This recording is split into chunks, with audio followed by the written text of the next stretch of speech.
Top fly cricket മലയാളത്തിൻ്റെ പുതിയൊരു വീഡിയോയിലേക്ക് സ്വാഗതം. IPL 2024 സീസണിലേക്കുള്ള താരലേലം നമ്മൾ കണ്ടതാണ്. എന്നാൽ എല്ലാവരെയും അമ്പരപ്പിക്കുകയും ഫാൻസുകാരുടെ എല്ലാം ഹൃദയം തകർക്കുകയും ചെയ്ത ഒരു ട്രാൻസ്ഫർ ആയിരുന്നു ഹാർദിക് പാണ്ഡ്യയുടേത്. ഗുജറാത്ത് ടൈറ്റൻസിൽ നിന്ന് മുംബൈയിലേക്ക് മാറിയ താരം മുംബൈയുടെ ക്യാപ്റ്റനായതായിരുന്നു ആ അപ്രതീക്ഷിത പ്രഖ്യാപനം. ഇപ്പോൾ ഇതാ മറ്റൊരു വാർത്ത എത്തിയിരിക്കുകയാണ്. ഗുജറാത്തിൽ നിന്നും ഹാർദിക് പാണ്ഡ്യയെ മുംബൈ വാങ്ങിയത് 100 കോടി കൊടുത്താണ് എന്നുള്ളതാണ് റിപ്പോർട്ട്. ഇത് ക്രിക്കറ്റ് ലോകത്തെ മുഴുവൻ ഞെട്ടിച്ചിരിക്കുകയാണ്. ഇന്ത്യൻ എക്സ്പ്രസ് ആണ് ഇങ്ങനൊരു റിപ്പോർട്ട് പുറത്തുവിട്ടിരിക്കുന്നത്. ഗുജറാത്ത് ടൈറ്റൻസിന് ഉടമസ്ഥരായ CVC ക്യാപിറ്റൽസിന്റെ ലാഭകരമായ ബിസിനസ് നീക്കമായിരുന്നു ഇതെന്നും പറയപ്പെടുന്നു.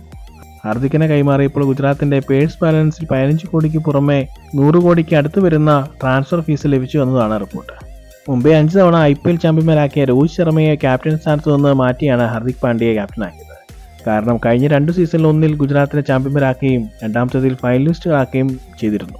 അതുകൊണ്ടാവാം ഇത്രയധികം എമൗണ്ട് കൊടുത്ത് ഹാർദിക് പാണ്ഡ്യയെ മുംബൈയിലേക്ക് വാങ്ങിയത്. കൂടാതെ ഇപ്പോൾ പരിക്കിലാണ് താരം. ഇത്രയും കോടി രൂപ മേടിച്ചിട്ടുണ്ടെങ്കിൽ എന്തായാലും കളിക്കാതിരിക്കില്ല.